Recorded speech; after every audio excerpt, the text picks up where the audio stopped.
Bukhi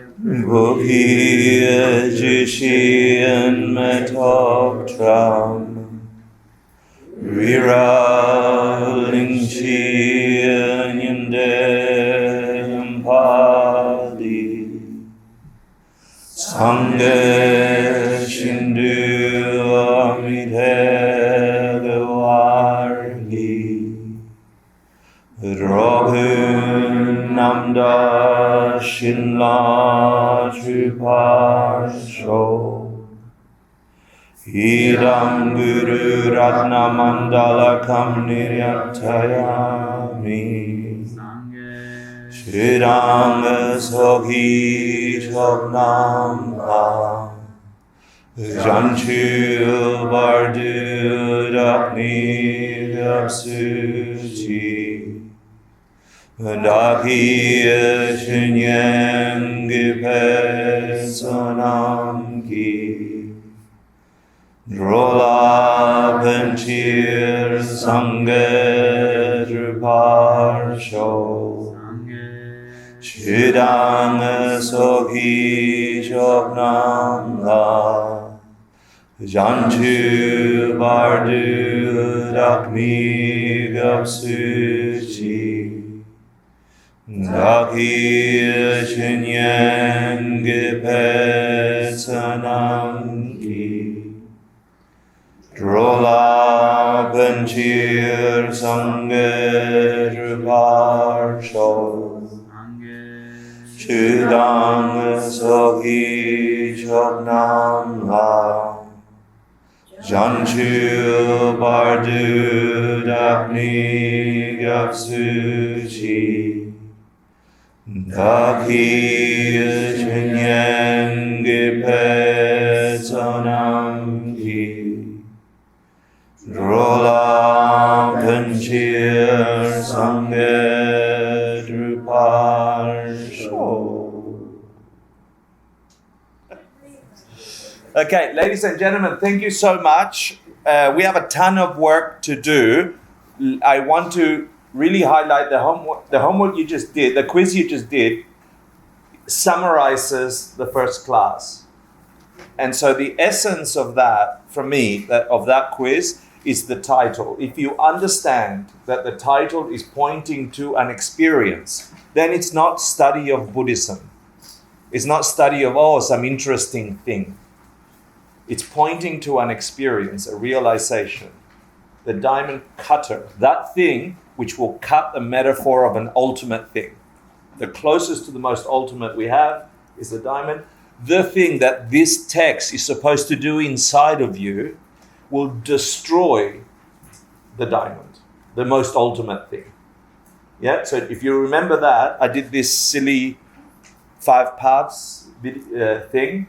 Yeah, and it's pointing to everybody, regardless of which ism they're following, Shamaism or drugism or corporatism or whatever. If you're ever going to get enlightened, if you're ever going to wake up, if you're ever going to transcend the stuff of this realm, you will go through these 5 things. Yeah, normal zombie existence. Life is good, like a fish. Like a goldfish in a fishbowl, every minute. I like this. Another boyfriend. Another girlfriend. Another job. I'm happy. I'm sad. Yeah. Not to minimize that. I'm not to minimize that at all. Not to minimize that at all. What if you could be in front of all those realities and not have them lost? Because you understand really where they came from. Yeah, that's what we're transcending. It's not like you're never going to get another heart-opening experience with another being. On the contrary, you will replace the attachment of this one person for me. Oh my God, my heart's broken. To, I am complete love with every sentient creature. Equal to that and more. And I can't help myself. It's beyond me because I know what produces that kind of love. The one that transcends attachment. Yeah, so we're talking about something bigger than big. Yeah. So beyond this, you will probably get your face scraped against reality. The boyfriend broke up with me. Yeah. Or job didn't work out. Or my hair. I had hair down to here. I was literally attached to my hair. Did you get the joke? It's a Buddhist joke, yeah. Attachment. Yeah. Where is it? No, but, I could go and get whatever the plugins people get. I could, if I really needed to have that thing, that's the kind of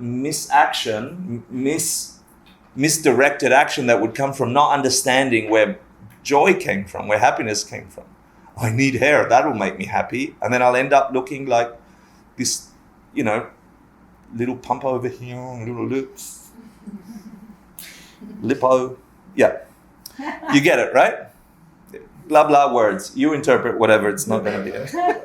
Anyway, at some point you scrape against reality and something turns on inside of you that says, maybe I'm not going to find that ultimate thing, that perfected thing, that real happiness, that real essence that understands, that is at peace. Maybe I'm not going to find it looking for the same old things I'm always looking. Maybe there's something else. And hopefully each of you have had a taste of that. I believe every child on the planet has that, and then we beat it out of them. Stop asking silly questions. Yeah? Things happen just because. Yeah, the why question. And so at some point you'll begin to really search and you'll enter the path of accumulation. You'll try to do things to understand reality, and then you'll end up the path of preparation where you're getting a little bit of insight, learning where reality really comes from, and it's usually connected to who the hell you are and what you've got inside of you. This is just a summary. And the thing the Diamond Cutter is pointing to is after you get a sense that there's something beyond the normal, beyond the broken, you can, if you've got all the right conditions and courses, have this direct experience, the path of seeing emptiness directly, seeing the ultimate of ultimates that smashes the diamond in a visceral sense. You've intellectualized it, you've done the courses to produce that experience in your mind, and this is saying at some point you will have a visceral experience of that. In meditation for a short time, there's a whole class on it. And this very moment is what the title of the book we're reading and the commentary we're trying to dig understandings from is pointing to. But that's not the end. Yeah, it's like you realize that the world that you thought was a certain way is in fact a different way. But you still got a whole bunch of courses that you've produced in the old way of thinking, broken courses. You've planted a whole bunch of garbage trees in your garbage world. And then you're like, oh shit, I just did a whole bunch of things that must necessarily produce a result similar to what I planted. Broken courses create broken results. All of a sudden you saw the map of the matrix. We talked about that, right? So the Diamond Cutter is pointing to this experience that is available to anyone who investigates reality. All you need is a body and a mind and the discipline to actually investigate and act upon that thing. And then after seeing it, you actually have to do something. And so you enter the path of habituation, where you actually begin to habituate your mind to what you saw in the path of seeing, in that experience of emptiness. It's like, oh shit, the world still appears as if the boyfriend gives me happiness, the job gives me, but I don't believe it anymore. I don't buy it anymore. It's something in relation to me. So I'm going to create the real courses for every job to give me so much happiness that I don't need a job anymore. Every partner and every being that I'm in front of to create that same bliss that I get from this one over here. So imagine that, you habituate that, and they say that can take between 7 and 14 between 1 and 7 lifetimes story. Yep. And then you enter the path of no more learning. This is nirvana, this is enlightenment, this is Buddhahood, and it's dependent on your motivation. And we'll talk about that. But we're talking about a real thing, a real experience, a knowing that you will get to touch this diamond thing, that you get to touch if you do the things that cause it to turn on, because cause and effect never fail. That's what we started, right? And so the setup is the sutra begins, And then there's like the Buddha wakes up and he puts on his robes and he goes to the great city of Shravasti to beg for his food. And then he and the monks come home, eat their midday meal, and then they change. The Buddha goes, sits down.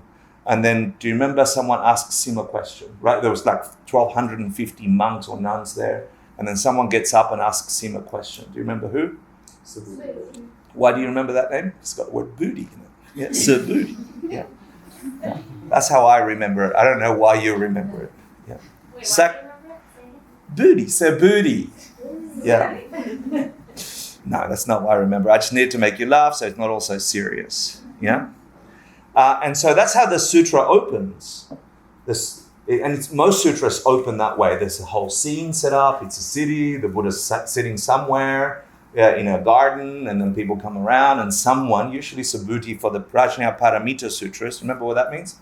Prajnaparamita means perfection of wisdom sutras, where it's all about emptiness. Good. Woo. Those sutras usually begin with Subhuti asking questions. Yeah? And anyway, the story is there. So I wanted to give you a sense of the setup up to the question, and I left you hanging last class, right? Because he says, how should a bodhisattva live? How should they practice? How should they organize their thoughts, think, etc.? No, that's good. Now, what I'm about to make you listen to is a bad translation, or not badish. It's a translation of the sutra, but it's not precise. Yeah, it doesn't come from the Tibetan. It comes from I think it comes from a Sanskrit version. Okay, but it's the only thing I could find of an English version of the sutra actually chanted, and we're only going to do 3 minutes of it. Yeah, and so long as the speaker still works, here it is. The Diamond Perfection of Wisdom Sutra, the Vajrachedika Prajnaparamita Sutra. You know what that means already, right? Convocation of the assembly. Thus have I heard. Once upon a time, the Buddha was staying in the monastery in Anantapindika's park in the Jeta Grove near Shravasti, with a community of 1,250 monks. Near dawn, Buddha clothed himself, took up his bow, and entered the great city of Shravasti to beg for his food. After going from house to house, he and the monks returned to the monastery to eat the midday meal. After finishing, Buddha put away his robe and, begging bow, washed his feet, arranged his seat, and sat down. Subhuti makes a request. In the midst of the assembly, the Venerable Subhuti rose from his seat, uncovered his right shoulder, knelt upon his right knee, and folding his palms respectfully bowed to the Buddha, saying, Tathagata, world-honored one, how wonderful and rare it is that by your compassion we are protected and instructed. You always support and show special confidence in the Bodhisattvas. O world-honored one, when virtuous men and women want to give rise to the mind of enlightenment, how should their minds abide, and what should they do to master their thinking? The Buddha said, very good, Subhuti, as you say, the Tathagata protects, cherishes, and instructs Bodhisattvas so well. Now listen attentively and take my words to heart as I tell you how the minds of virtuous men and women seeking incomparable enlightenment should abide, and how they should subdue their thoughts. The Venerable Subhuti said, Lord, we are so happy to hear your teachings. The Bodhisattva's vow. That's where we left it off, right? I thought you should get a taste of what the actual sutra says. And then I'll also share with you the actual translation from the Tibetan. But you knew what she was saying in terms of Vajrachedika. You knew that's what she was saying, Paramita. You already had the picture in your mind, right? By the end of this course, you're going to be able to hear this sutra or read it, and you'll know precisely a whole bunch of code words in there, like, Chedika, or, Chupa, yeah? Depending on Tibetan or Sanskrit. You'll get to know stuff like that. Good? Like it? Dislike it? Good. Like it. Good, thank you. Who said that? Thanks. So the Buddha answers now, right? And that's the introduction of this section called the Bodhisattva's Promise. Did you all get to discuss what a Bodhisattva is and what it's not? Not? Yes, you did? We'll cover it a little bit more. And remember, yes, last class we also said we'll talk about core topics, but there's always branches of other ideas that we won't get time to go into, but they're assumptions in Tibetan Buddhist thought, which we'll get to, or we have gotten to already if we're in this ACI 6. Yeah. So here's what the Buddha says. The Buddha says, anyone at all labeled or called a sentient being, you should think that all of these you should bring to total nirvana. Yeah. Anybody at all, any being at all you call a sentient being, Sem Chen in Tibetan, take them to nirvana. Make them enlightened. Yeah, that's what a bodhisattva should do. Good? That's his instruction. So in other words, you should just work for every sentient creature. Just work for them. So what's a sentient creature, a Sem Chen? You might have to answer that, I think. Actually, no, you don't. But just for the sake of it, Sem Chen. Mind haver. Mind haver, yeah? Sem is mind, Chen is possessor, the possessor of a mind. And just for clarification, it makes a difference. A Sem Chen is a Buddha, a Sem Chen. Is an enlightened being a Sem Chen? Yeah. Do they have a mind? Yes. But they're not sentient. They're not sentient? No. They're not sentient, or they're not Sem Chens? They're not sentient. They have a mind, but since they're not in samsara, they're not considered. Great, sentient. correct. So technically, when you refer to a sentient being, which is a translation from the Tibetan Sem Chen, mind possessor, it excludes beings outside of samsara, which is the cyclic life of suffering life, yeah? The place we're in, the broken realm, yeah? The one that keeps breaking down. Boyfriends keep pissing you off after you fall in love with them. Jobs keep disappointing you after you had all your hopes up, yeah? Your hair falls out when you like your hair, yeah? So, bless you. So, So just for clarification. Yep.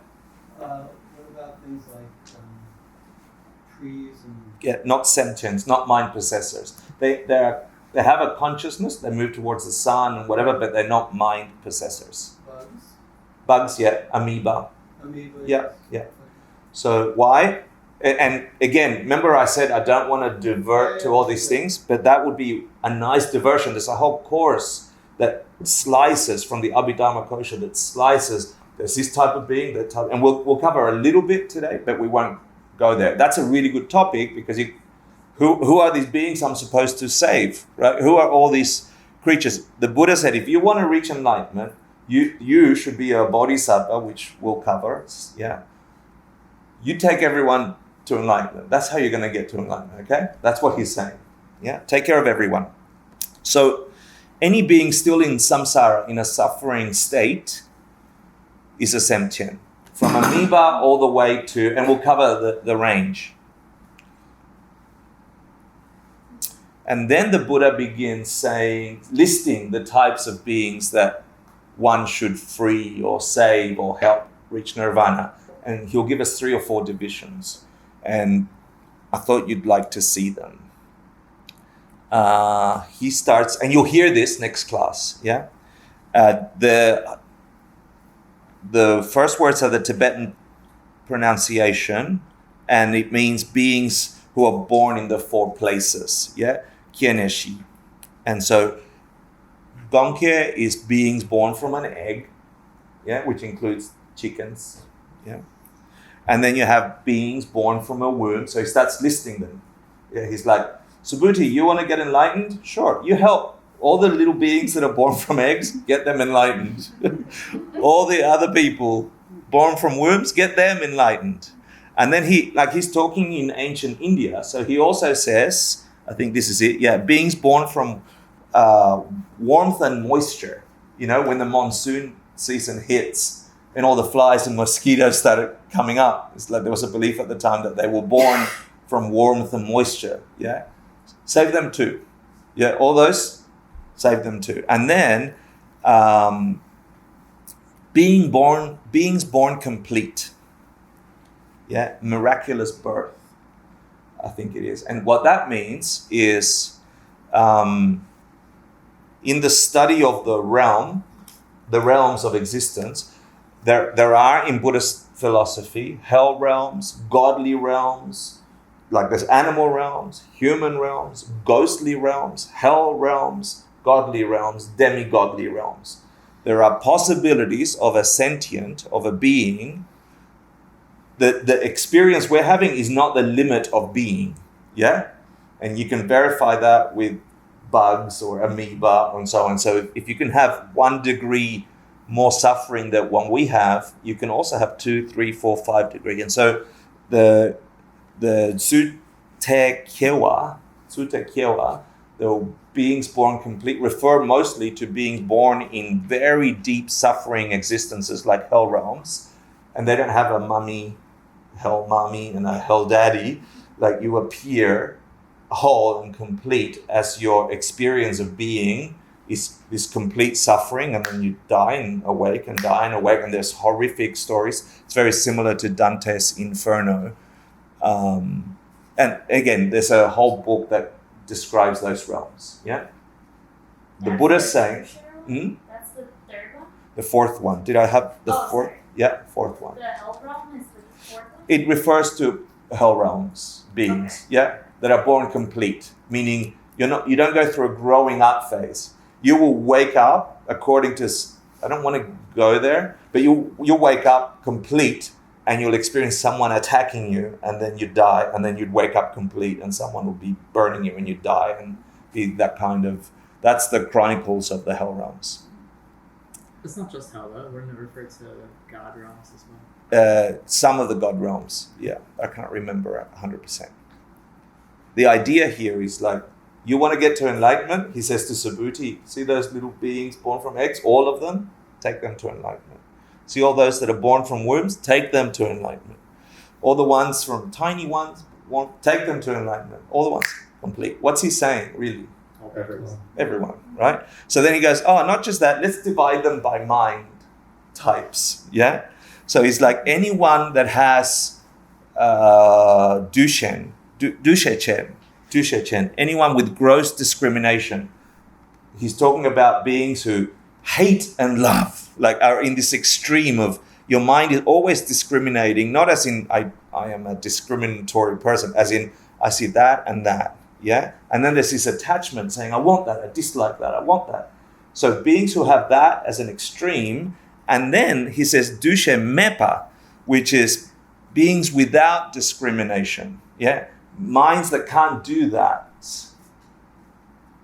And for those of you who have studied the 5 skandhas, is that possible to have a being that does not have a mind that does not have discrimination? The capacity to discriminate between this and that. Is that a possible thing? I would say yes, although I don't know. Yeah, okay. But why would you say yes? Because it would almost be like a false enlightenment in a way. Like, because you didn't discriminate against anything, you might think to yourself or feel to yourself that you were enlightened because there might not be a sense of attachment in that state. Cool. So we're not talking about the discrimination as in I don't like that. It's the discrimination of being able to tell the edge of you to the edge of her. The color red versus the color white. Yeah? It's that discrimination. But I really like what you said because it's half there in relation to this. So minds without discrimination refers to the highest state of mind you could reach in samsara, where you're nearly not you're in such a deep state of meditation that you're not actually having gross discrimination, very subtle state of mind, but your mind is always has that capacity. The result is that in that state you might think yourself in nirvana, you might think yourself enlightened. So half of what you said is actually in reference to this, which is really good. Did I put that up there or not? Yeah, I did. Yeah. So basically he's saying, if your mind is really polarized between what you can see, I like this, I hate that, because I see the difference, right? And you're attached to wanting them. Or really deep in a state of meditation where it's nearly not moving, he's like, save them and save them. And then he says, DUSHE MEN. Yeah, DUSHE MEN. And everyone in between. So what's he saying again? He's just saying, look, people talk about beings that are born this way. People are talking about beings that have minds this way. Yeah, all those, and yet all those. In all those different divisions. Yeah? So then, like, plants. Not included here. But I would say that they do discriminate, they grow in one direction and not in another. It's worth taking the course of Death and the Realms. That it's like crystals growing. Yeah? It's not like a conscious mind moving towards something. An amoeba would. Amoeba's like, too hot, too cold. Yeah?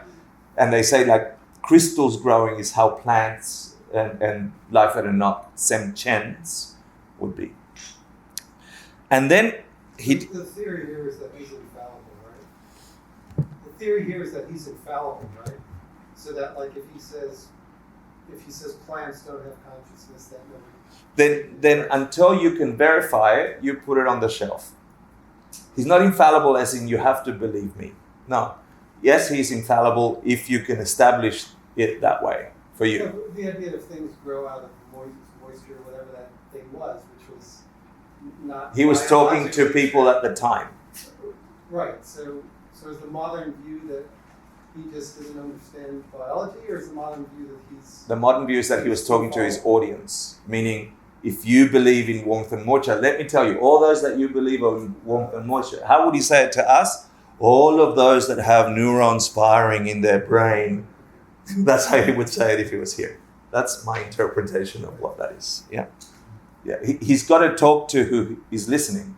And I take that from the last course of the ACI series, which says the Buddha has to talk to the audience. Otherwise, he wouldn't talk. He'd just be having his experience. But if all of a sudden we find out that plants do have consciousness and thoughts, Yeah. Are they included in this or not? This is not included. No. But if we do find out, then you can include them. Okay. Yeah.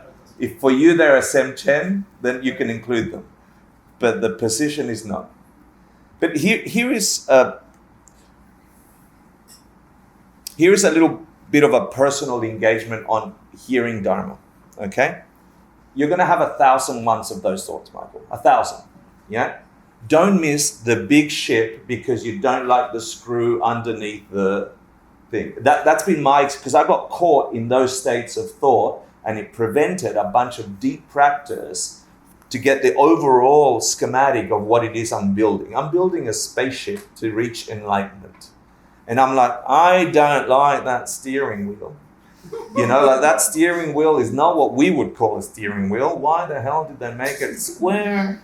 And the square steering wheel is not compliant to my idea of steering wheels. You know? Did you see that steering wheel? Yeah. And so we get, and to me, honestly, and I don't mean to make fun of you, I'm honestly saying, your minds will get caught in a little whirlpool of keep me in samsara. Keep me in my worldview. I am suggesting for 10 weeks, look at the schematic. If you have those, remember I asked you to go to the back of the page, the back of the book, and write yourself a list of those. Some of them will get overcome. I'm still living with, what do you call it? Contradictions. I want to say, no, not contradiction. But, no,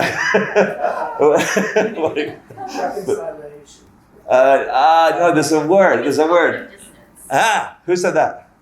Cognitive dissonances. Yeah, I'm still working with cognitive dissonances, and I've learned to understand that it's thanks to the cognitive dissonances that reality can be stretched enough to go in and rewrite that page.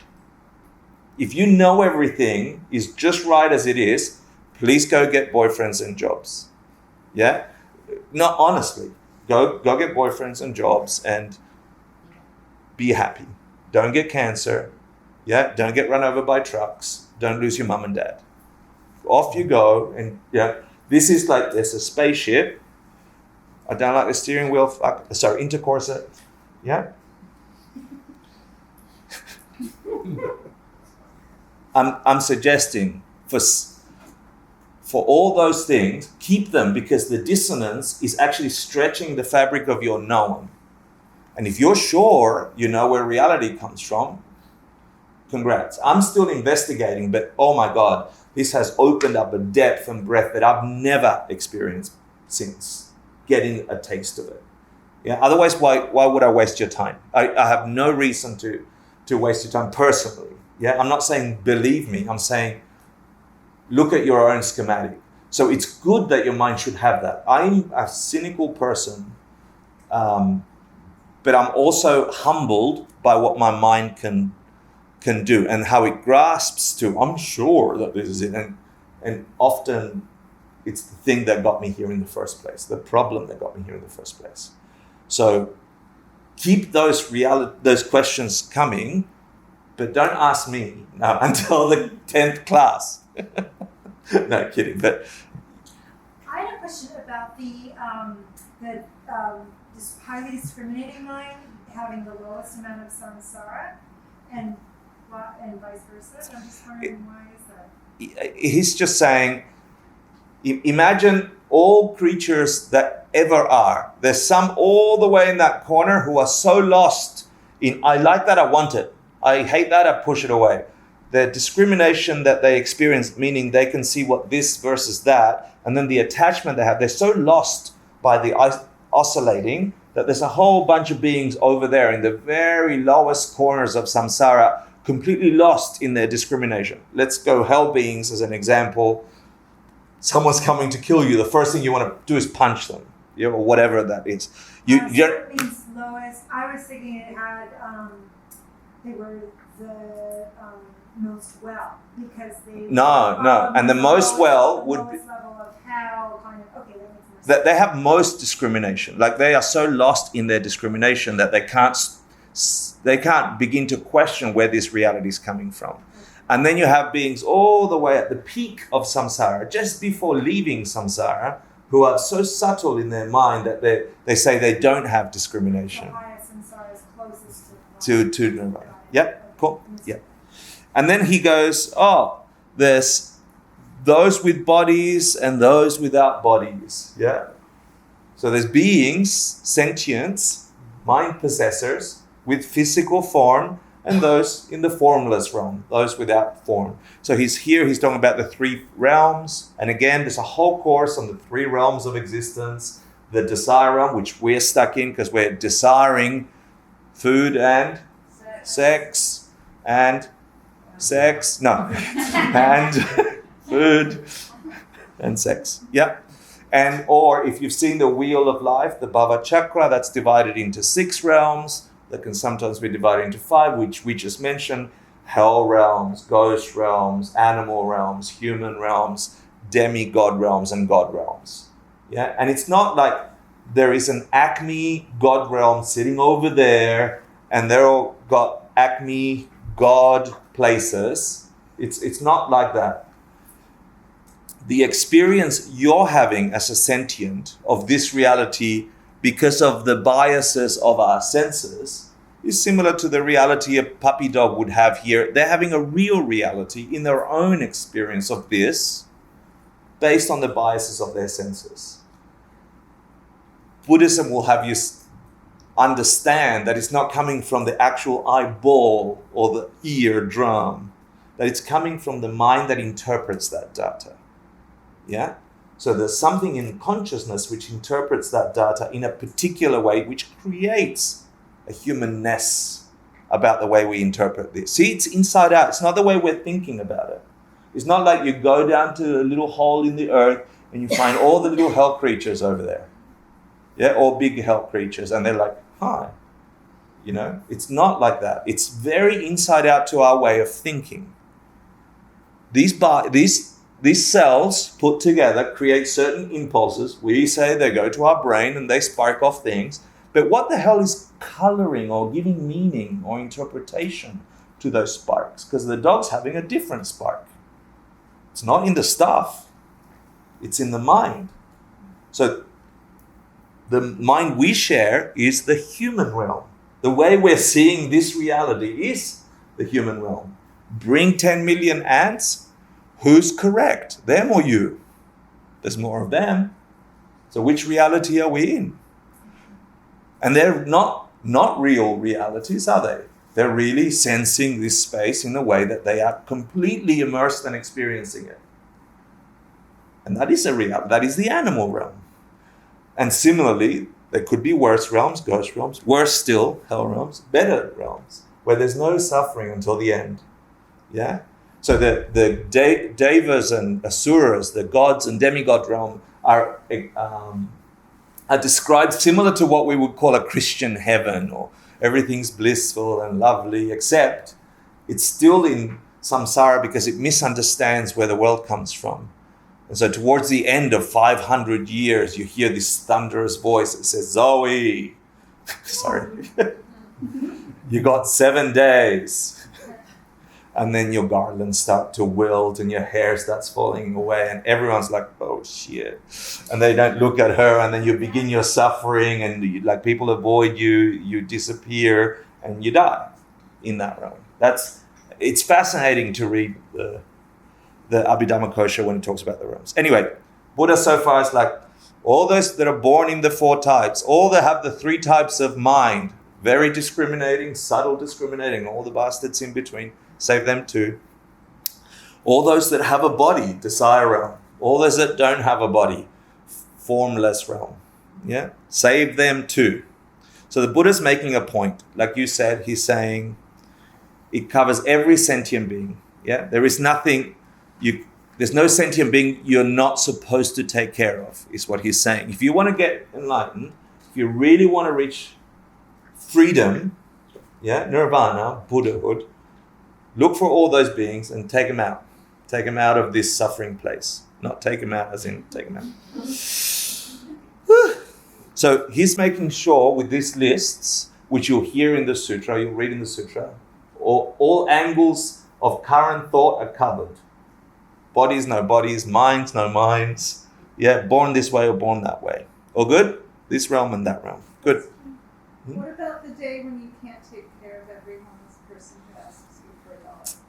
Remember, we're listening with a mind that thinks reality is out there. This sutra is trying to squeeze your mind out of that thinking, because why would he put you in a position where you couldn't possibly save everyone, right? Mm-hmm. So he's about to get you, yeah? And this is where I invite you to really pay attention. He's like, second point he's making is there are way more beings than you could ever imagine. They're innumerable. It's not just humans, not 7 billion people. How many minds have gone through this planet since we have recorded history? What was your great-grandma's name? What was her mother's name? Did she not love? Did she not eat? What was her mother's name? Do you know? What happened to her? It'll be the same as what's going to happen to you. Yeah, so he's saying everyone, of all time. There's more than you can think. It's not just human. The amoeba too, the ants. There's not 4 ants. Yeah, all of them. What did the Pink Panther say when she stepped on the ant? Da-dan, da-dan, da-dan, da-dan, da-dan, da-dan, da-dan. Sorry, I needed to make a joke so you would laugh. So I did a bad joke. I apologize.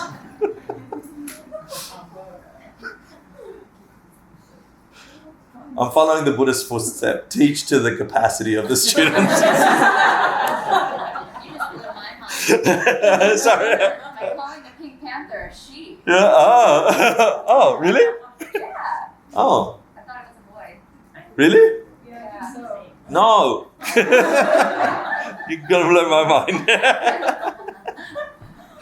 So then you might have the third question. He's like, what should you do with all these sentient beings? Where should you take them? Yeah? He says, take them all to full, total nirvana. Total nirvana. You've heard the word nirvana. Yeah? Does anyone know, if you did a course before, the definition you want to share of nirvana? Cessation of The temporary? temporary. No, permanent cessation. Thank you. The Yeah. permanent Cessation cessation of all mental afflictions. of all mental afflictions. Yeah, anything that bothers your mind, disturbs your mind, any movement of mind that is going to harm you, permanently stops. That's nirvana. Yeah? He's like, take them to full nirvana, total nirvana. Is there partial nirvana? Anyone? Go on. You can still be seeing reality incorrectly, even though you. In nirvana? You've had the permanent cessation of mental afflictions, and it's not fully there, not get it. Is he saying take him to Buddhahood? Good. He's saying take them to Buddhahood. Don't go to a low nirvana. Awesome. For those of you who have done the previous courses, you'll know what that means. If not, you're going to find out before the end of next class. Yeah? Until then, Okay, I wanted to break up a little bit. Question 3 on your homework. Nirvana from the Sanskrit nisvan, van to blow. Ventilation comes from that in English. Van, to blow out. What else comes from van? Yeah. Wind. Yeah, comes from van, ventilation, and nis turns to near and is out, blow out. Yeah, to blow out a candle, to extinguish. Nirvana. What are we extinguishing? Jerome? Yeah, so you get rid of a mind that could ever create a broken boyfriend. Any mental affliction, permanently gone. Broken job. Make sense? Yeah, he's saying, think of all of them. So many you can't even count them. You can count them this way, that way. You want to be free of suffering? You want things to work? Grab all these beings and take them here. Blow out their afflictions. Nirvana, finished. Yeah? The Tibetan for nirvana is nya nge le depa. Nya nge le depa. Yeah? Nya le nge le depa. Which is grief or sorrow. Le depa is to go beyond sorrow or grief. And what's the commentary that we're learning? The only Tibetan commentary. Who wrote it? Sunlight on the Path to Freedom by Chone Lama Drakpa Shedrup. Yeah? Cool. So, and we only, Geshe Michael and the ACI group, the ACIP group, only ever found that in the early 90s when I was studying this stuff. It wasn't available. And in there, Chone Lama says the Tibetan, gone beyond sorrow or beyond grief, has 3 components. It refers to mental afflictions, or kleshas in Sanskrit, which cause you to create karma. Karma meaning actions of body, speech, and mind that you do because you misunderstood where the world comes from. You're mentally afflicted, so you either have jealousy or anger or something, and so you do something to stop it towards a world that isn't the way the world really is. So I hurt you because I was hurt when I was next to you, and it seemed to me you hurt me. So I'm going to hurt you. My mind was afflicted. I'm going to do something about it.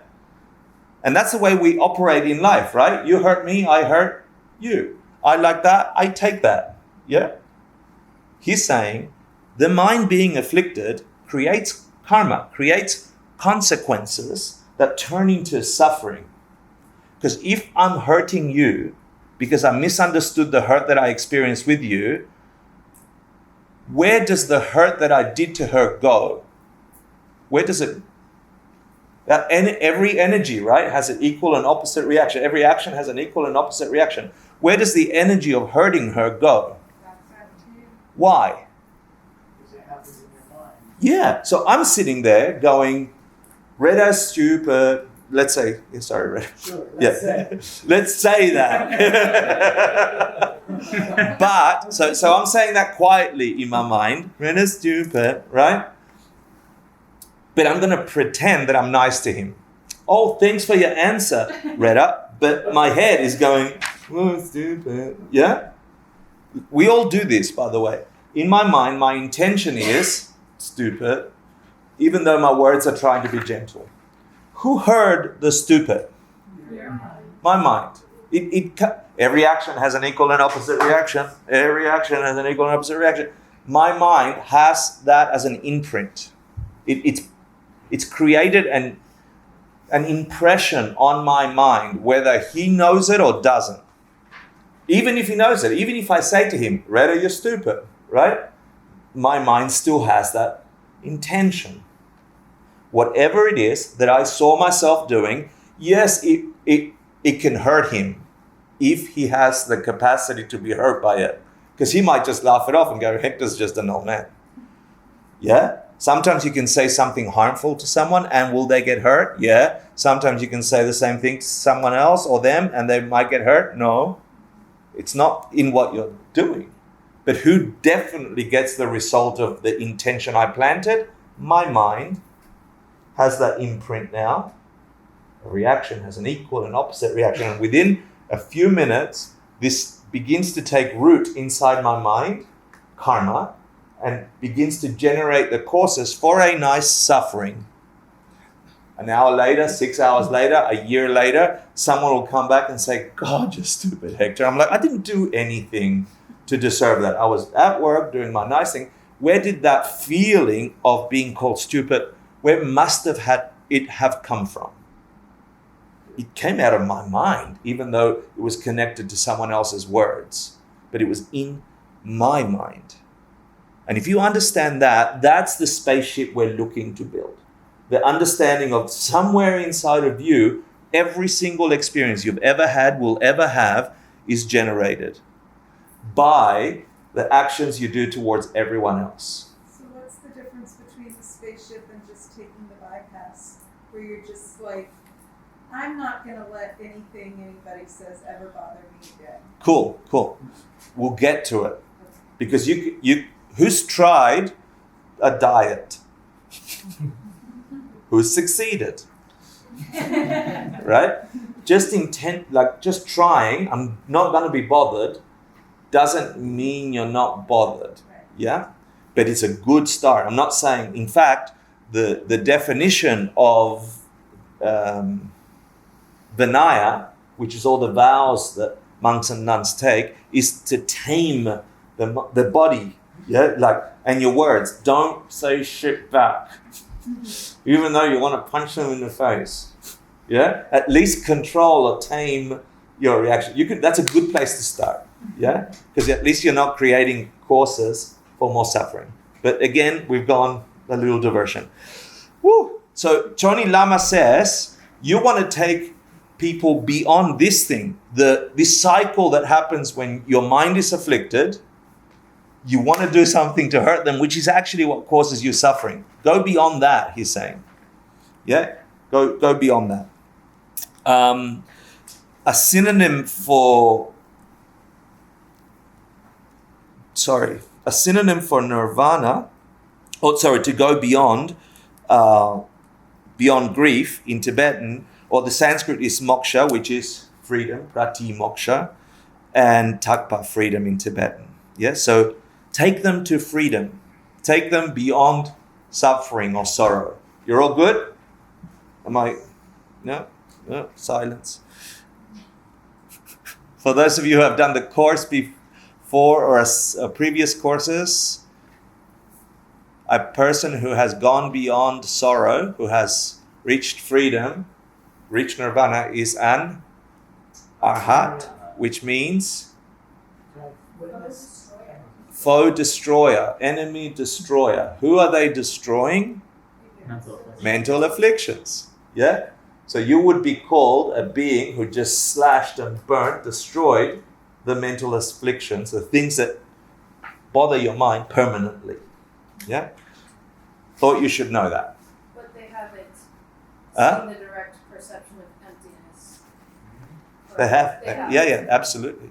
And Arya, An Arya is someone who's just had the direct perception and haven't gotten out of complete, like they still have afflicted minds. They're going through the path of habituation. What if you have those experiences without being conscious of it because you're not a Buddhist? And I guess I mean by that, like, I know, yeah. Okay. Yeah. Well, I mean, Yeah. we all, like, if somebody close to you passes on and then you grieve and then you might remember, but there comes a point where you're usually finished with grieving, even if you feel sad. And you're Yeah, it's not that kind of grief. Okay. Yeah, it's not that kind of grief. Okay. It's I don't wanna get it's too bigger. far. It's bigger than that. Okay. So anyway, he's saying, you guys want to be free? You really can. He says, you really can. This whole sutra will be about this. Diamond Cutter. I'm going to get your minds to a place where you can really connect to the way of being, thinking, and no, what was it? The three questions. Practice, thinking, and being. I'm going to get you to a point where you could be that and be free of all samsara, all the problems, but you only have to do one thing for me. Grab all the sentient beings and take them over here. Good? All of them, not some of all of them. You good? You can do it. Now, he wouldn't spend a whole sutra, and 2,500 years later, we wouldn't be still talking about it. The Dalai Lama wouldn't be talking about it if there isn't something in it. So as weird as it seems to you, look at it with the cognitive dissonance that it's causing, because you're stretching your reality and being able to go in there. Good? Yeah? You're all like, oh, Hang Ten, you're hurting me. Stop it. So this class was about the wish, because he says bodhisattvas. Yeah? Bodhisattvas. And so what's a bodhisattva? Someone that has bodhicitta. What's bodhicitta? Somebody that has. Someone that has the wish to become totally enlightened for the sake of every living being. This definition is, you've heard it before, if you've done the classes before, from my Treya,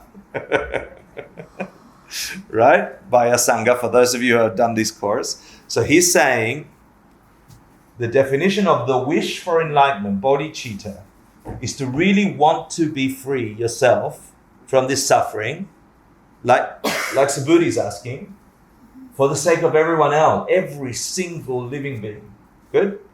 But there are two types of bodhicitta, two types of this wish for enlightenment. There's a deceptive type, and you might be asked this question in question 2 of your homework, and ultimate type. And the deceptive type is important because there's code inside the answer that the Buddha is about to complete and give, that if you didn't understand, you might have your dilemma, which is, how can I take care of all of them? I can't feed all the homeless people. Yeah?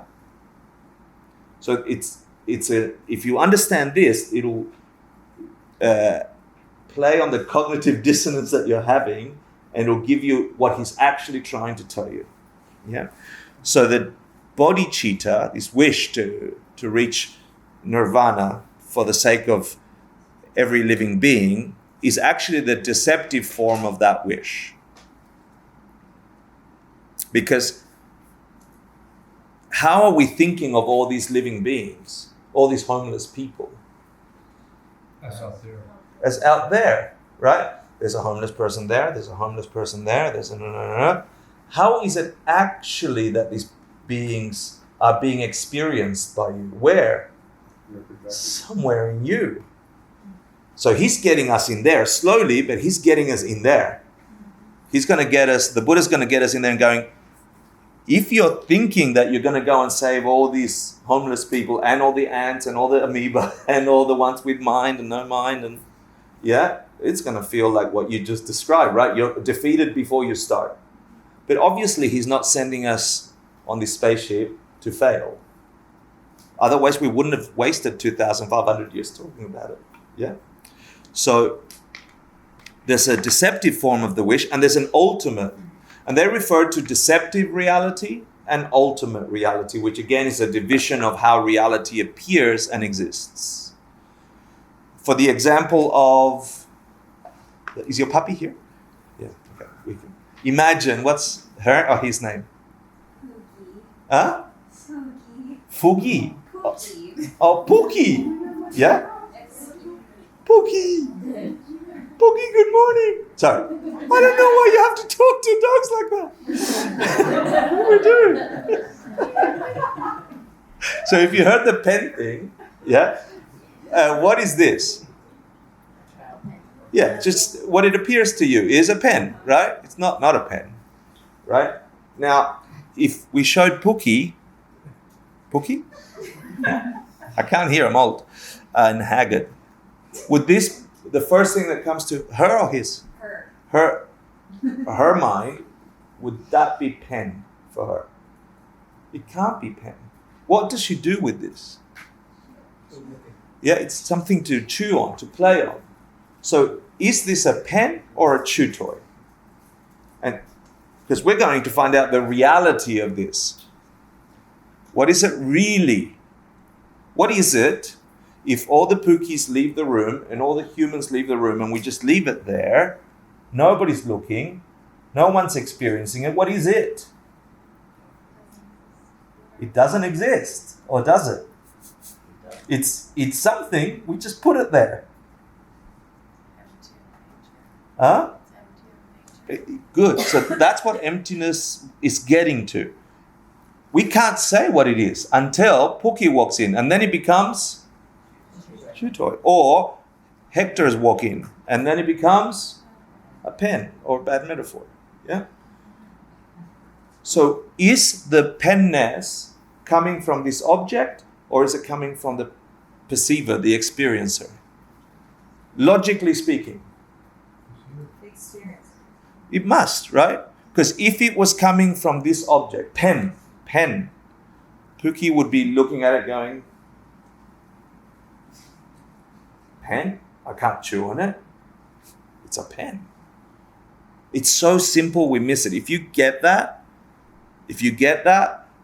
this is deceptive reality. It appears one way, but in reality is not what it appears. It appears it's a pen out there. Why? Because we're all in that human realm looking at this with the same kind of mind that calls it pen, experiences it pen, functions as pen.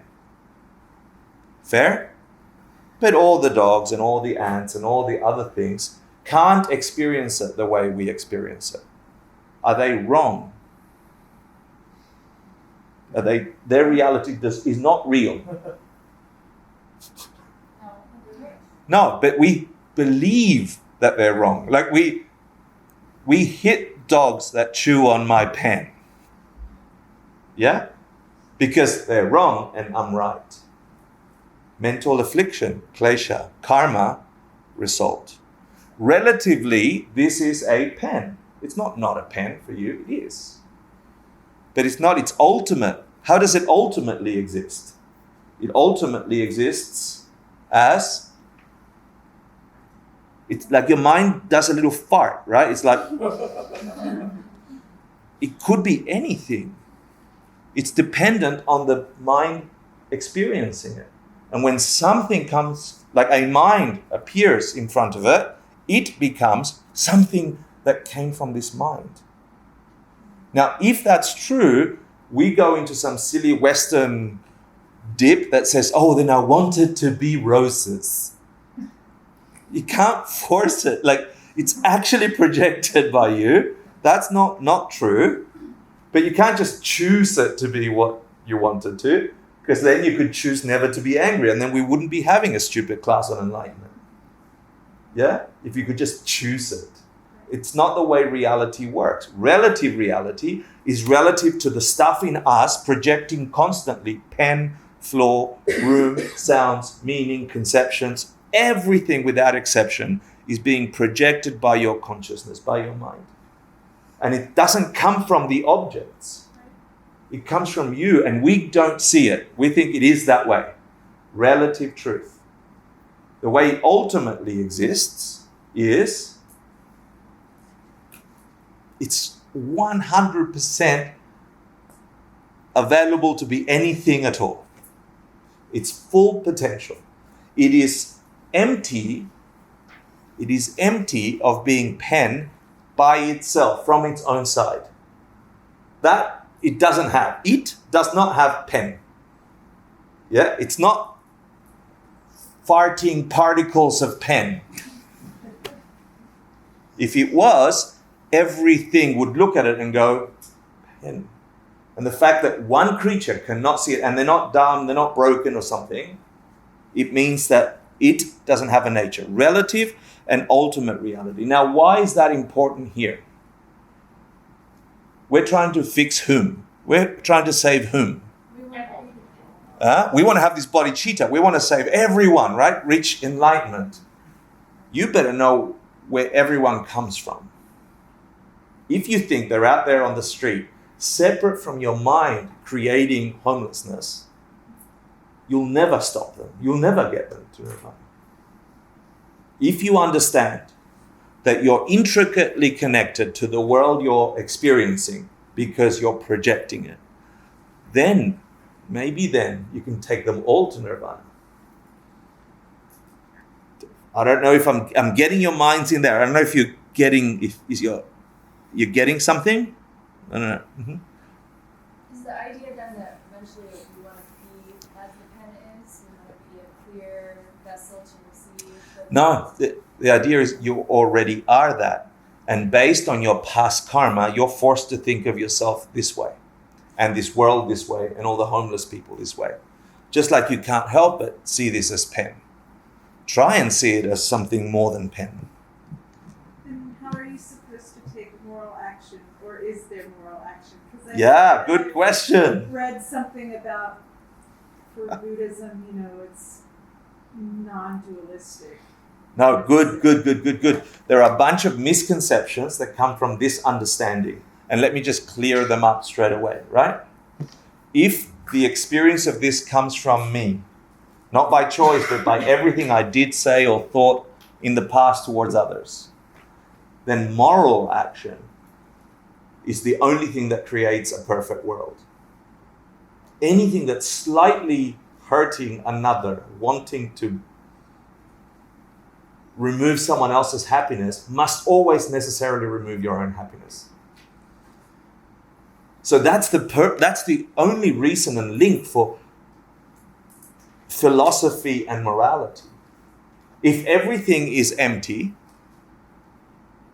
and therefore your relative experience of it is just an echo, reflection of what you were in the past towards others, just amplified, then all you must do is be kind, love, completely. Otherwise, you're planting more seeds for broken. Right. So, I don't want to get too off track, but I read that, or a version of that in the Samkhapa, right? the yellow book. Yeah. left side. Yeah.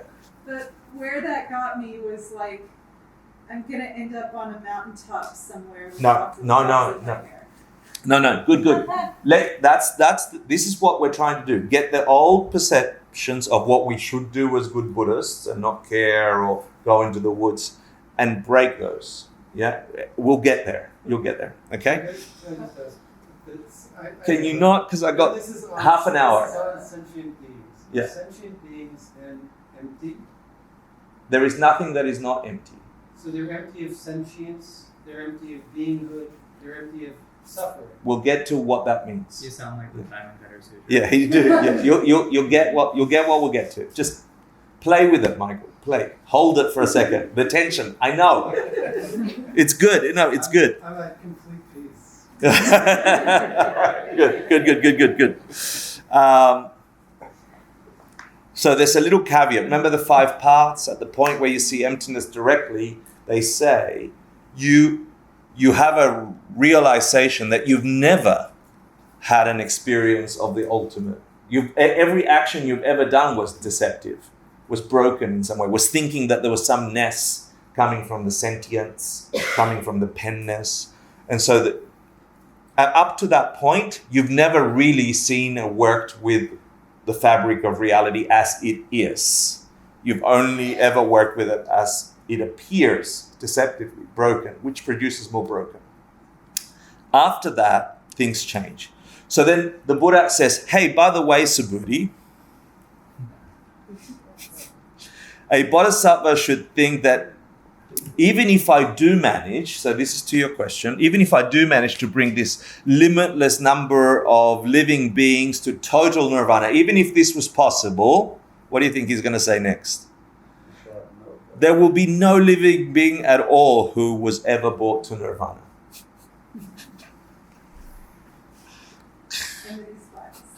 Yeah, probably. It's like,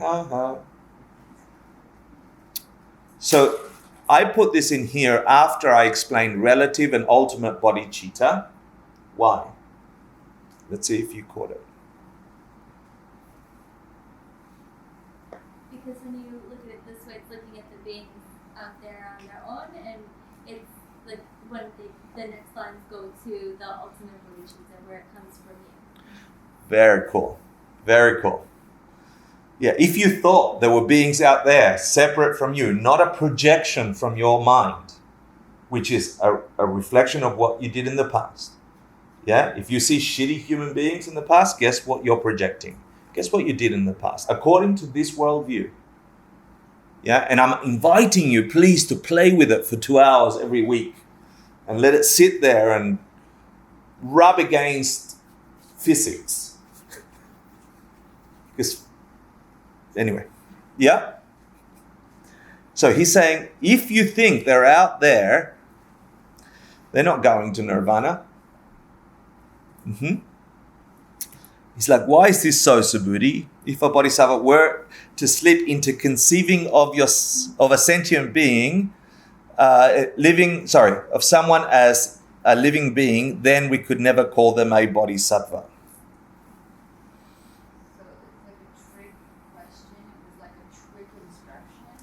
Well, it wasn't a trick instruction at all. It was actually to say, don't think of the world as separate to you out there. That world you'll never fix, including you. You can't fix a world that is separate from who you are. The world is the way you experience it. The world is the way it is for you because of you. Yeah, if you thought that there was a world out there that you had to go fix, never get them to enlightenment. But then at the same time, if you were in the ultimate definition of bodhicitta, which is a synonym for emptiness, the direct perception of emptiness, yeah? If you were there, if you were seeing an ultimate nature, if you were seeing the emptiness of the pen, would you see the pen? If you were abiding only in the emptiness of the pen, the lack of penness coming from this object, if you could be in that state, would you see pen? Why not? you wouldn't have that conception, because that's a relative conception. You're in an ultimate experience here. There's no penness in the ultimate. When you're abiding in its ultimate infinite potential, you're not seeing pen or chew toy or a million other things. You're seeing not those things. Yeah? But you're still perceiving it, like, I can't even say the word. Exactly. There's no words to describe this expansive infiniteness of what that could be. And when your mind is in that direct perception, the path of seeing, that's what smashes the diamond of the diamond cutter. That's what cuts the diamond. When you're there, you can't have a relative experience. You can't have pen, because that would be not an ultimate world. It would be a relative world. So when you're in the direct perception of how things are, of emptiness, direct perception of emptiness, you cannot be in a relative perception. Yeah? So the Buddha saying, if you thought the world was out there and you were trying to get all those beings to freedom, you're never going to get them there, because you can't if they're not related to you. If they're screwed without you, then you can't do it. They're screwed. Yeah? There's no amount of something you can do to a self-existent thing to make it change, because they're not related to you. That's one. And then he's saying, ultimately, if you were in the direct perception of emptiness and you really saw all these sentient beings, if you really saw how you are projecting all these sentient beings, you couldn't have a relative perception of them as sentient beings, so you couldn't get them anyway. That's how you get them to enlightenment, because you can't. Sorry. But then does it matter if you give the person $1 or not? 100% it matters.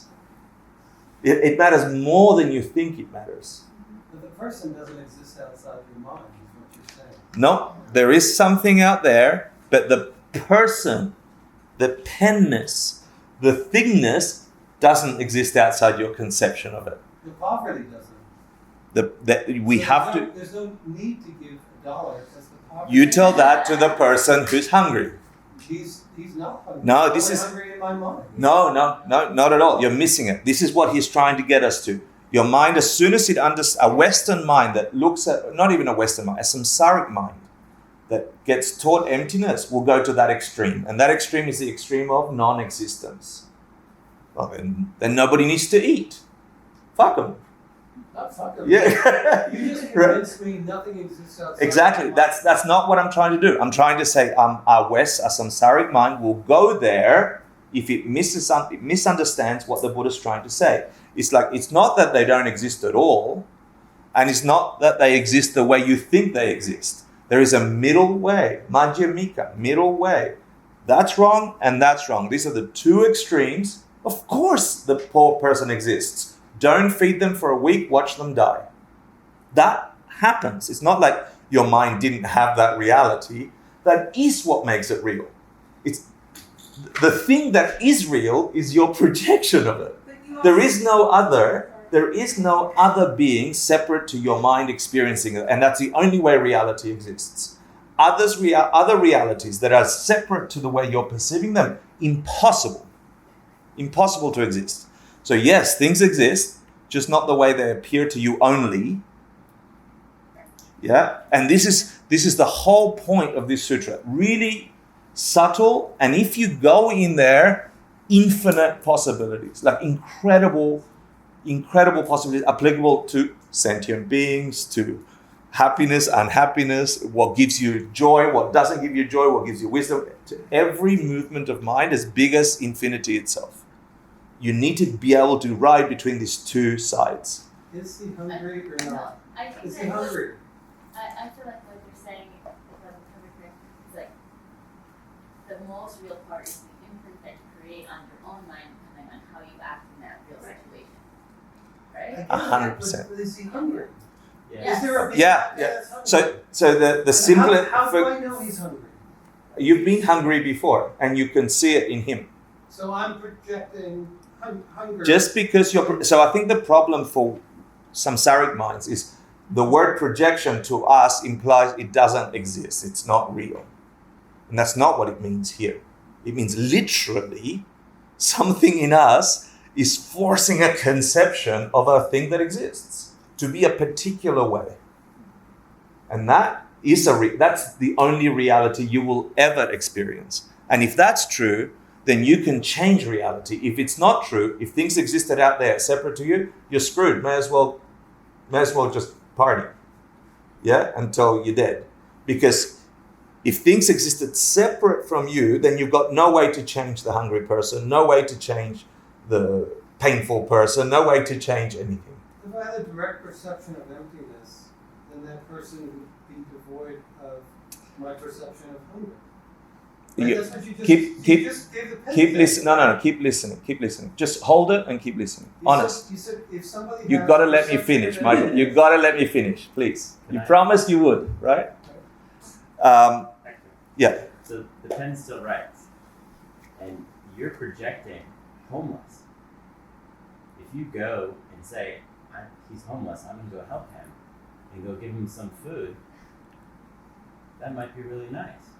It might also be really offensive because he's actually not homeless.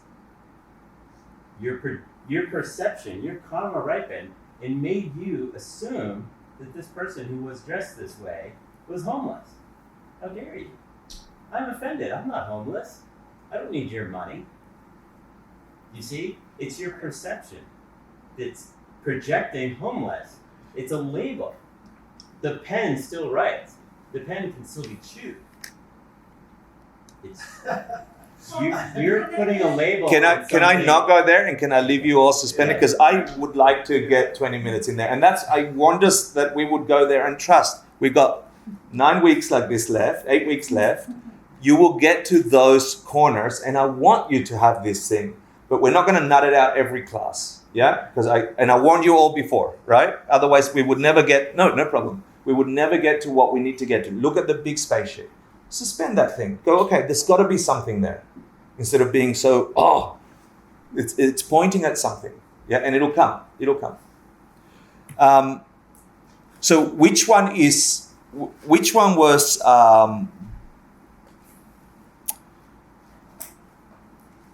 which of the two was Buddha saying you should reach? The ultimate, The question there was, Bodhisattva. Sorry, I got distracted and I had a brain fart.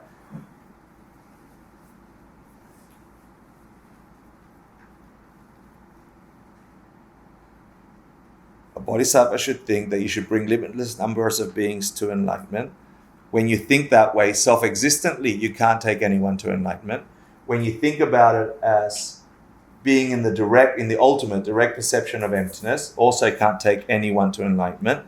And he's like, if a bodhisattva were to slip into conceiving of someone as a living being, then we could never call them a bodhisattva. So when he says you can't call a person that conceives someone as being out there as a living being a bodhisattva, what kind of bodhisattva is he referring to? Meaning, you said ultimate, right? The ultimate type of bodhisattva. Only when you were having the brain fart, but let me... Okay. Yes. The bottom line here is he's saying total enlightenment, reach Buddhahood. Don't just reach nirvana. Don't just get rid of your mental afflictions. Make sure you reach a total nirvana, which is make sure you reach Buddhahood. And there's a distinction, and we'll get to talk about it in another class. And that's why that thing was there. Now we're going to talk about what emptiness is empty of, which is called the gaccha. And this time I'm going to have to rush 15 minutes of content, and then I want to get you to the homework. What emptiness is empty of, what the pen is empty of, what the homeless person is empty of,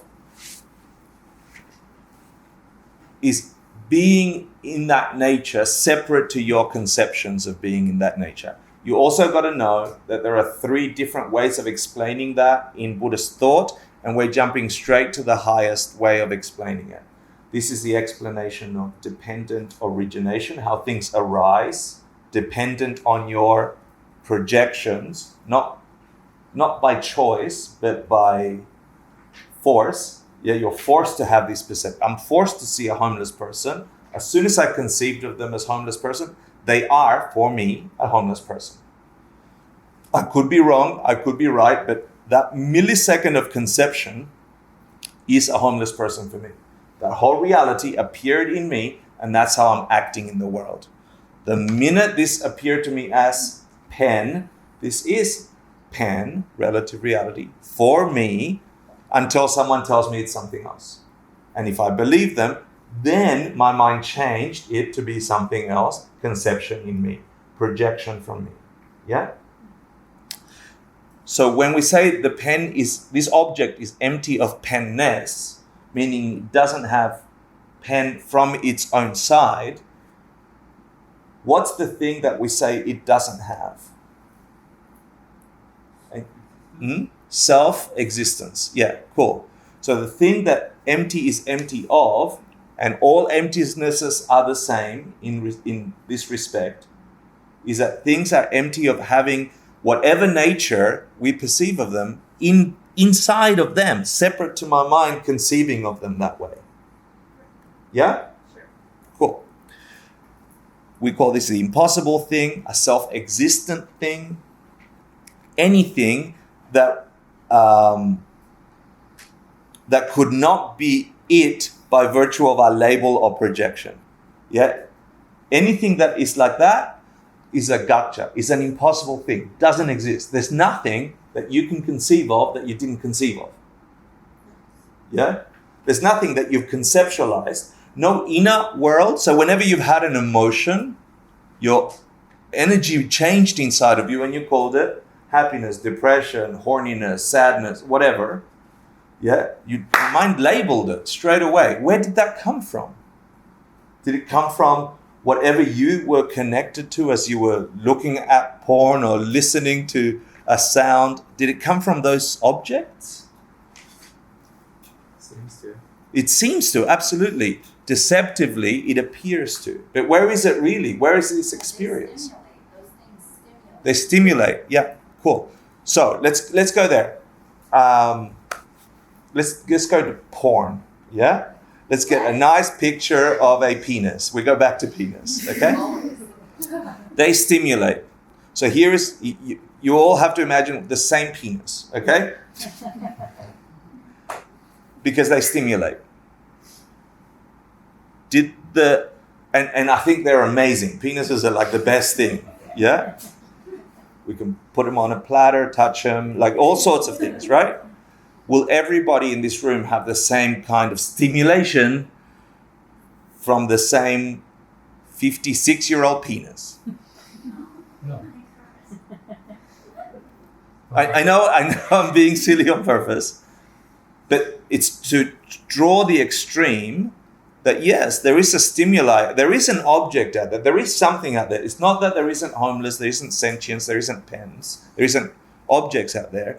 But the way that they are for us don't come from the object. Where did the stimulation for those that were stimulated come from?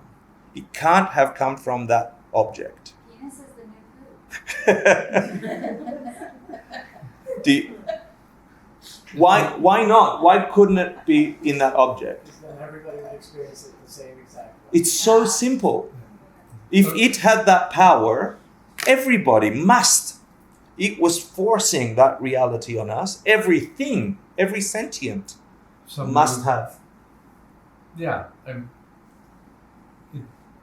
comes from one's own past imprints. It's somewhere in us. And they're forced upon it because a woman who's raped or a guy who's raped will not see that as a pleasurable object. Perfect.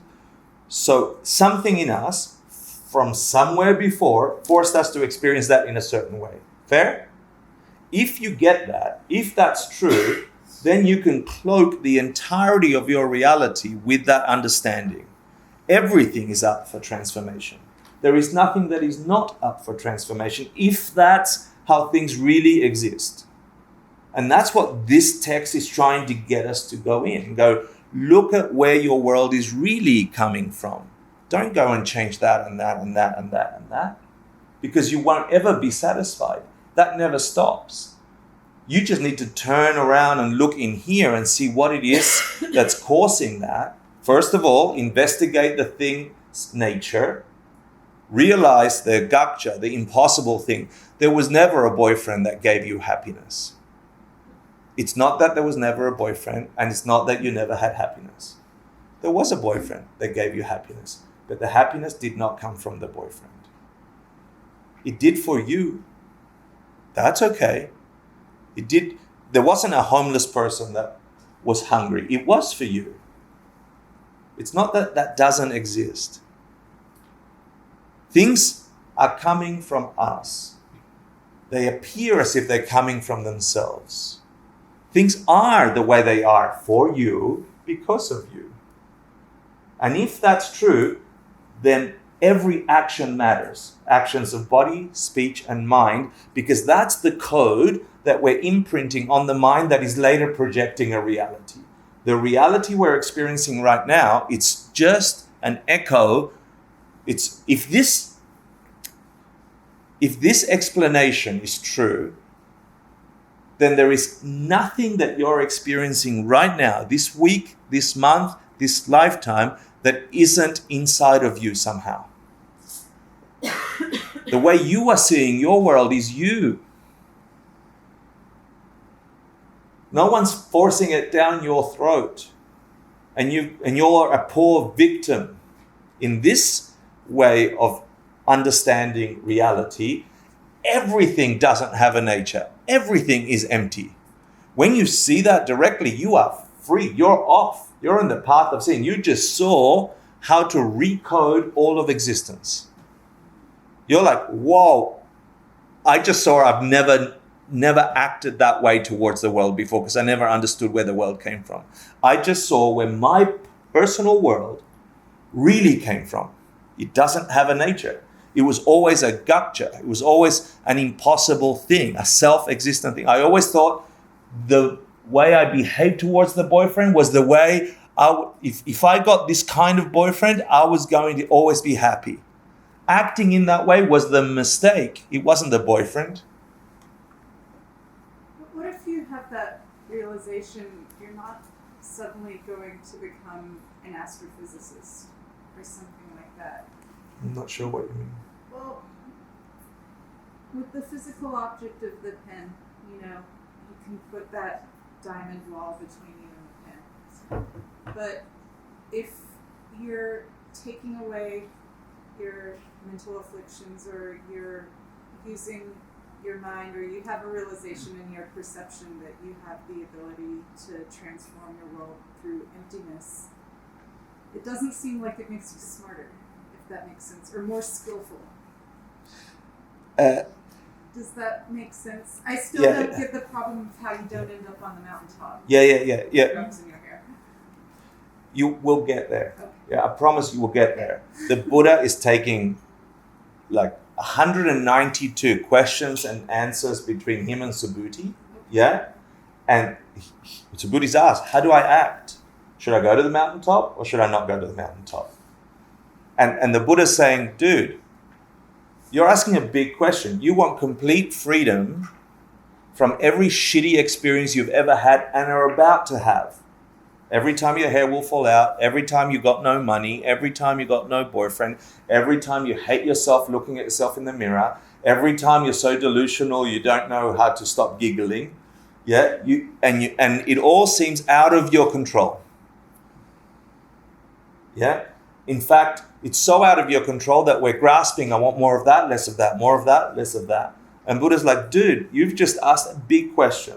How do I stop that shenanigan? He's like, this is how you do it.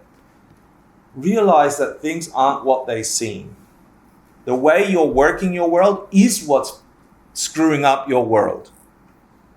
That's why he got into that's why he's like Diamond Cutter. You want to cut the thing you're even searching for. Yeah, so he's like, before I answer what to do in the mountaintop or not, let's talk about, is there a mountaintop? Yeah, let me give you this thing. You must, if you want to reach complete freedom, you must conceive of every single creature that could ever exist, and it's way more than you already think. Think of them and wish, deeply wish, that if it were possible, you personally responsible to free them all. And then he's actually saying your problem. He's like, and you're going to think that they're out there as homeless, and they can't get there, dude. And if you understand what I really mean, which is you're in the direct perception of emptiness, seeing ultimate reality, you can't think sentient being while you're in the direct perception of emptiness anyway. So you can't get them there either. So all the creatures that you will ever save and take to enlightenment, you can't get them there in the way you weirdos think. So first, let's investigate reality, he's saying. Let's see what we're talking about. And once you understand that, then I'll give you instruction on what to do and not to do and what to think and what to practice. No. But I'm glad you asked, because I'm getting to summarize really where we're up to. Do you get it? I'm not just talking semantics. It's not just the steering wheel. We're talking about the entire system. You really, genuinely want to uncover what is screwing you up. You're not even knowing how to ask the question, he's saying. You don't even know what you're asking. It's bigger than you think. Now, just as a quick aside, hold this for a second. If emptiness is true, which you have to investigate, it'll be your meditation. That things don't have a nature, but things are a certain nature for you. And they are the echo, this is the theory, they are the echo of what you did and said. So if something pleasurable, you did something pleasurable. If it's something shitty, you did something shitty. It's in you. You can undo it. You can redo it. Yeah, do good. Nice. Plant good seeds. Oh, lovely human. Oh, I did that. Oh, yeah. Try a little screw up. Be a bitch. Oh, bitch. Yeah. Oh, someone hurt me. Oh, I did that. Yeah. If you can verify that in that kind of experiment, that the reality you're living in is an echo of you, then get this. Get this for a second, because this is what he's implying. He's like, if the whole of reality is coming from you, because things are empty, then conceive of everything, every creature, and just imagine, wish, pray, analyze that they could be free from suffering. What kind of imprint would that create in the mind that must echo a reality later? Inconceivable number of beings just like you, just like your great-grandma, people that have had to endure happiness and hurt, love and loss. Try and conceive of all of them without exception, even more than you think exist, with deeper suffering that you could ever conceive of. Try and imagine in your stupid little mind that's projecting reality, fill that mind with every possible sentient. Now make them happy. Take them to ultimate happiness, free of all suffering. What kind of imprint would that create in your mind? If your future life, your future experience comes from imprints you're putting in your mind. How would you ever get free of suffering other than planting seeds to free everyone from suffering? And that's really what he's getting you to. But you can't go there until you understand that things don't have a nature. That's why you need a diamond cutter experience, because until then, we're going to battle with steering wheels or self-existent homeless people, or me, that I'm no good, I can't do this, I can do this, yeah? I'm going to be the best meditator, I'm going to win at this. Like, we're going to have these samsaric worldviews until we understand the enormity of the question we're asking. So here is this unfindable analysis, that the analysis you can do to find your own emptiness. Yeah, so we'll do the emptiness of Hector. This will be your homework too. Really, let's find the self, the Hector, the self, the thing that is me. Yeah, literally, let's go find him. They say there's three possibilities. So the first one is, Hector is inherently in one of my parts, right? Let's go find Hector. Hector is in the hand. in this hand?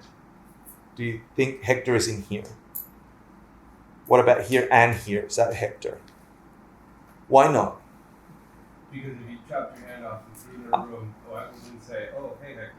Yeah, okay, good. If I chop this over there, there's Hector. No? You could say that's Hector's hand, but so Hector isn't just here, yeah, or in a couple of my parts. Is that okay? Yeah, so in your meditation, you must go and find your name, the Reda. I'm going to go find Reda and just begin to slash and burn the possibilities. Is it in any of these parts of me? Is it in my foot? Is it in my leg? And obviously, there's no Reda in the leg. Yeah? Is there? No. So it's either inherently, meaning by itself in one of the fingers or legs or things, as whatever you conceive of Hector. Or another stupid possibility is that it's not here, that's Hector. Right? Or that's Hector, or that's Hector. So let's go looking for Hector here. Is Hector there? Is that Hector? No. So we know it's not there. Is it there? No. Is it there? No. So is it something other than these parts? Is it outside these parts? No. So we didn't find it in these parts. We didn't find it outside of these parts. And so the third option up? Yes. Yeah.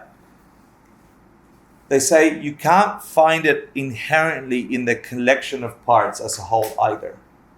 Is Hector with all these parts, let's put them all chopped up and jumbled up in the room there?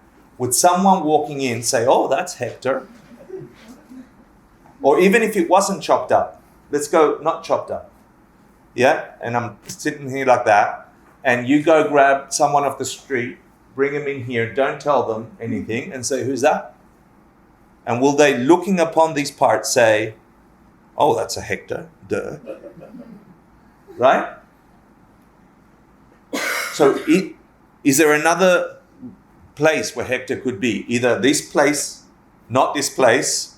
So this place individually, or parts thereof, not this place at all, or all of them together. Is there anywhere else we could go looking?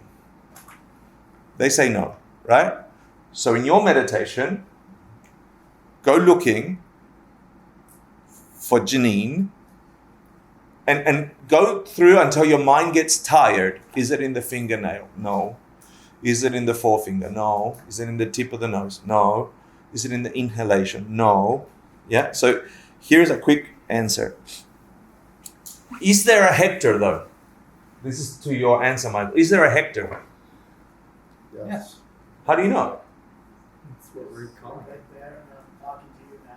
Right. So there is something. Right. There is a Hector. But it's not in the parts. It's not in the parts. And it's not in the collection of parts inherently. What's it need? One of these is sort of right, but not fully right. What's it need? Perceiver. Yeah, you need someone to call it a Hector. Without that, there ain't a Hector. And in my case, I am the one calling it a Hector. My mind is like, oh, this is Hector. I'm definitely not Hector if you rewind to 1966. Yeah? I popped out. Sorry, probably not like that. Whoosh. Yeah. Right? And everyone went, oh, Hector's here. No. It began to grow and label and connect, and then I begin to believe that this thing is Hector. But rewind to that time and grab those parts and put them here, you go, Hector. If you did, then who the hell am I? Which one's Hector? But can you take away the name Hector and just make it myself? Yeah, call it person. Myself, because then like the answer I get immediately is like, oh, my mind, my essence, my mind. Good. So you're going digging for your mind, your essence, and you could do exactly the same analysis to what you call your mind. And that's where this gets really beautiful.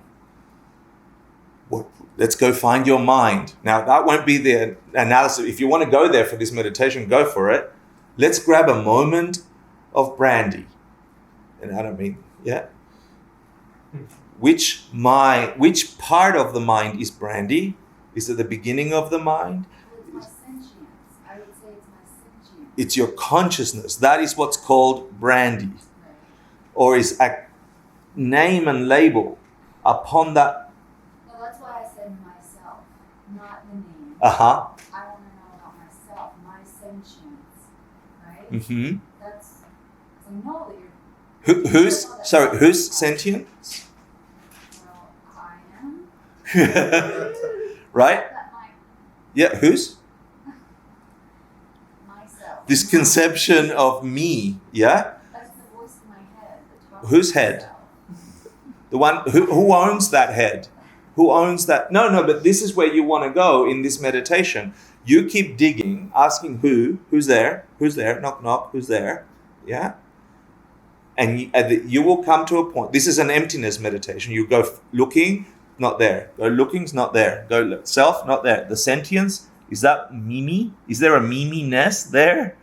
Right? Not there. And you will come to a kind of visceral experience that what you thought was you, what Hector thought was Hector, is never there, was never there, like you thought it was. Now, was there a Hector? Yeah, we're talking to a Hector. But what kind of Hector? A Hector that needs a perceiver to conceptualize that body, that mind, as Hector. So the meditation is this for you. So quick summary, and then we have to run. When you look at all these sentient beings on your subway, whether or not you will ever be able to take them to enlightenment depends upon the label you give them of sentient, of being, of suffering, of etc. If they didn't exist, we cover this. If they didn't exist through your labels, you couldn't take them to enlightenment. If they existed independent to your labels, you couldn't take them to enlightenment anyway. So here is your meditation. I'm going to ask you to take a picture of it, which is basically your self-existence. Yeah, like you existing that way, the one that owns this body or this mind, that me. Go find it. Don't care if you call it brandy or call it me-ness. Yeah? And go look at your parts. Go look at anything other than your parts. And go look at it inherently, the mind, the body, the thing, without you as a perceiver. Yeah? Without the perceiver. See if your ness, if you don't want to use a name, your self-ness exists in some kind of substantial form that doesn't require a label. Yeah? And of course, you know the answer is going to be, you can't undo the you watching you. Yeah? But you can catch you labeling you in a certain way. My mind. My. Yeah? And in this meditation, you'll get to see what Buddha's trying to say to Subhuti before we go telling you what to think, what to practice, and what to do. He's like, realize that you're never going to get them that way. But also realize that there is something here that you can get to. That's why I'm talking to you. Is that okay, ladies and gentlemen? Whew, sort of done. This, if you need have you been using the Quizlet? Anyone been using the Quizlet? It's really cool. There's the password. Thanks to Anthony. If you need the homeworks and quizzes, Dorje Chupa. Tomorrow we'll get you the email that has the drives where you dump your homeworks and quizzes. They already have it. Yeah, but you're going to resend an email tomorrow or not? To say... I'm happy to, yeah. Yeah. Is anybody new here that has not gotten any of the emails yet? Has anyone not received emails? No? Okay. Alright, just talk to me after class, because you should have. Alright. Anybody, if you haven't, just talk to me after class. Because you should have if you've been registered. And then I also have some paper printouts for homework 1 and 2 if you want to take them with you. Yeah, who needs homework 1 or 2? So I think we got a couple of ones. Which ones? Come and see Stephen after. Yeah? And he'll give you paper. So whatever struggle you did, whatever tension, cognitive dissonance, problems you had, we are trying to rip apart the fabric of what we call reality so we can change it. We have to give it away, plant the karma before we go out. Yeah? So that's a quick dedication prayer. Sashi Uki Jishian Metoptram Rira Lingshian Yundem Padi Sange Shindu Miteduargi Drogen Namda Shinla Jivarsho Idam Guru Ratna Mandala Kamniryaptayami Diya Goku Sinam Yeshe Zok Zok Shin Sinam Yeshe Junwe Dampa Kunito Parsho. Thank you for struggling with me with it and letting me rant. And if I can't seem to get the words right to transfer what I want to transfer, I deeply apologize that you got shitty karma. No, really, really apologize. Only joking, bad joke, bad Buddhist joke. No, I really do. I want to transfer this precious thing that I know exists here, and if my words are lacking, I'm sorry, yeah? And I hope that I can get them to you next week and the week after. It's worth sticking to it, yeah. Thank you. Yeah, my pleasure.